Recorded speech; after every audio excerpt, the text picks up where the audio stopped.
I'm 45, a lifetime spent behind the wheel. The dusty roads of Nevada, the yellow taxi, and me. Everything has blended together by now. It was midday, the sun scorching overhead, when my door opened, and everything changed. When the woman got into my car, I didn't notice her at first. But then my eyes caught her in the mirror, a tourist in her 30s, elegant, with dark brown eyes and long black hair. "Can we go from San Diego to Los Angeles?" she asked. Her accent softened the English, and it sounded pleasant to my ears. "It's a long way," I said, raising an eyebrow. "Are you sure?"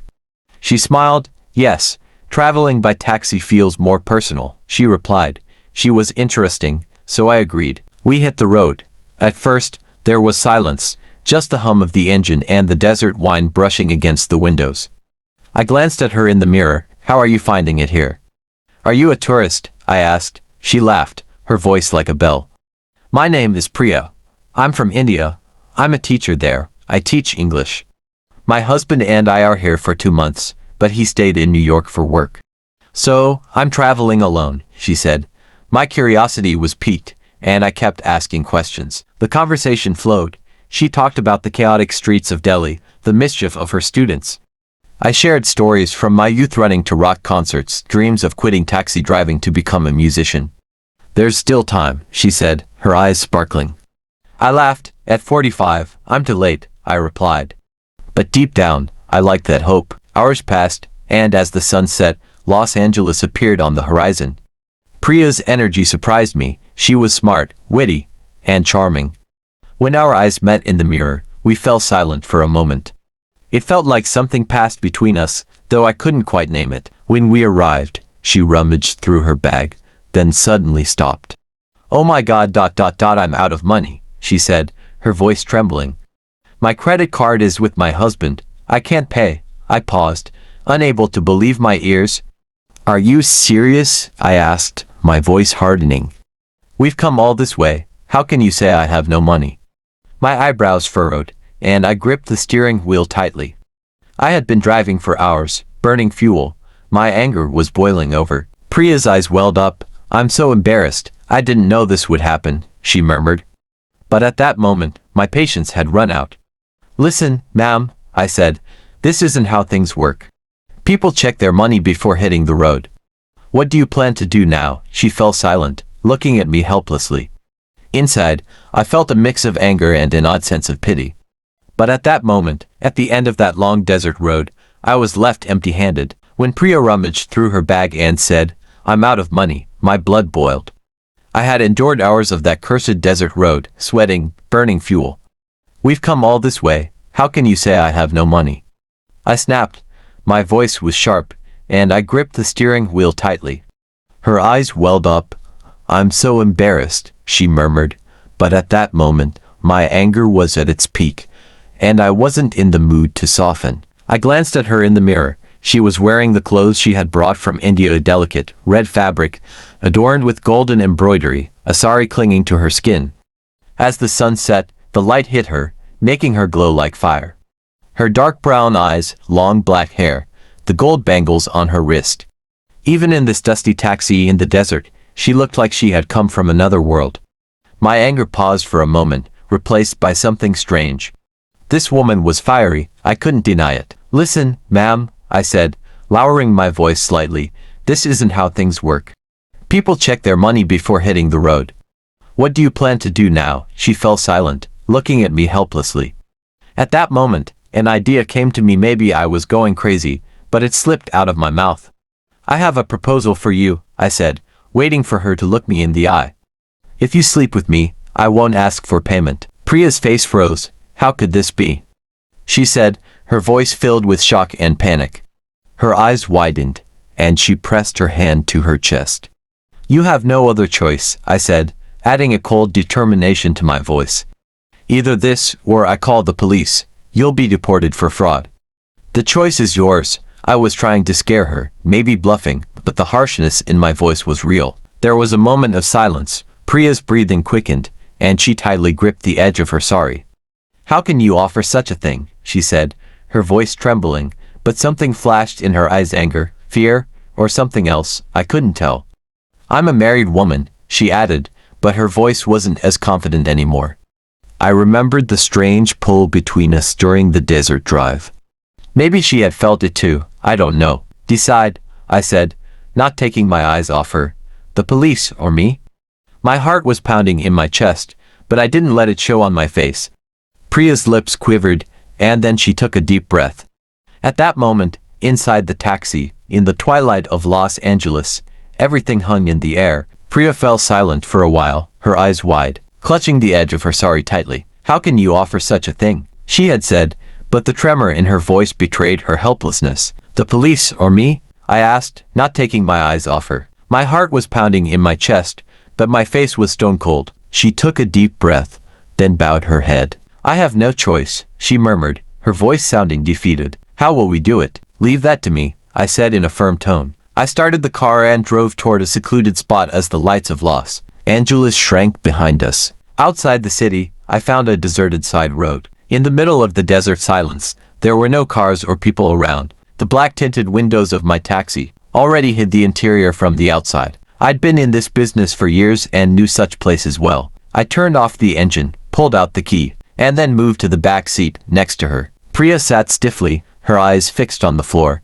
The red sari still clung to her skin, the golden embroidery glinting in the dim light. She was like fire, but at that moment, there was a mix of fear and surrender in her demeanor. I reached out my hand, and when I touched her chest, she flinched slightly. My fingers felt the warmth beneath the thin fabric, her heart racing wildly. Look at me, I said, my voice low but commanding. She raised her head, and our eyes met. Something flashed in those dark brown eyes, but I couldn't decipher what it was. I brought my lips to her neck. Her skin smelled like spices, the exotic air she carried from India filling my nostrils. I began to kiss her, slowly but hungrily, as my hands wandered over her chest. The fabric of her sari slipped, revealing her shoulder. Priya's breathing quickened, and she pressed one hand against the seat, leaning back slightly, but she didn't pull away. I moved my lips from her neck to her jaw, then to her lips. At first, she didn't respond, but then, perhaps out of desperation or something else, her lips matched mine.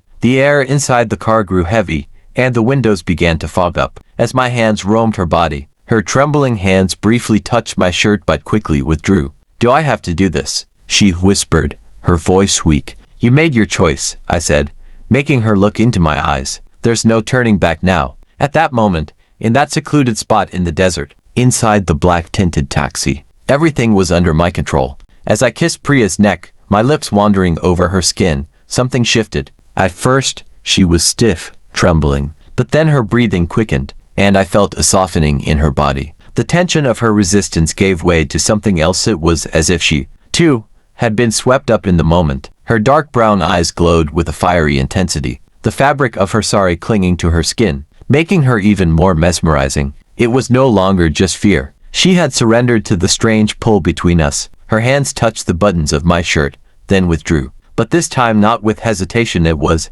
as if she was falling into a rhythm. When our lips met, a fiery dance began, and in that secluded spot in the desert, in the back seat of the black-tinted taxi, everything slipped out of my control and transformed into something else. I pulled her closer, the warmth of her skin enveloping me as her hair slipped through my fingers. She responded, her delicate fingers brushing my shoulder, then tightening slightly. Time seemed to stand still. Our breaths mingled, and the air inside the car grew heavier. The windows were so fogged that the outside world disappeared. Priya pulled back for a moment, her eyes meeting mine, and in those dark brown eyes, there was a mix of surrender and perhaps a flicker of desire. Do I have to do this? She whispered, her voice soft but tender. We've made our choice, I said, moving even closer to her. As my hand ran through her hair, she tilted her head slightly, as if fully accepting the moment. Then there was silence, broken only by the sound of our breathing. Priya smiled faintly, but that smile said everything. That moment between us was neither anger nor coercion. At the end of the long desert journey, it had transformed into an unexpected connection. My heart pounded in my chest as I began, but the words caught in my throat. She simply looked into my eyes, and in that gaze, everything was hidden. The glimmer in Priya's eyes had changed everything between us. There was no more anger or helplessness. In that secluded spot in the desert, in the back seat of the black-tinted taxi, time had shifted into another dimension for us. I pulled her closer, and as our bodies intertwined, our movements fell into a rhythm. I didn't know if hours or minutes had passed. We were living every moment to the fullest. Priya's breathing quickened, her moans and whispers echoing inside the car. The windows were completely fogged, and the outside world had vanished. Her hands were on my shoulders, her hair falling over my face as I drew even closer to her. Our bodies moved in harmony, shifting from one position to another as if we were in a dance. In those moments, I could feel that she, too, was enjoying me. The fire in her eyes and the smile on her lips said it all. At one point, she whispered in my ear, her voice trembling but firm, "You're better than my husband." Those words struck deep, and my heart began to beat in a different way. I didn't know if it was pride or surprise, but that moment was incredible. Priya's sari was now completely undone, the red fabric spread across the seats, the warmth of her skin, the scent of spices, everything was dizzying. As I held her in my arms, her moans filling the car, it felt as though this moment belonged only to us. "I've never experienced anything like this," she said at one point, breathless. She looked into my eyes, and in those dark brown eyes, there was surrender and desire. I held her tightly and whispered, "Me neither." The air inside the car grew heavy, but neither of us cared. In this hidden corner of the desert, at the end of that long journey, we had found an unexpected passion. Priya's voice, her movements, everything about her drew me in. At that moment, her husband, India,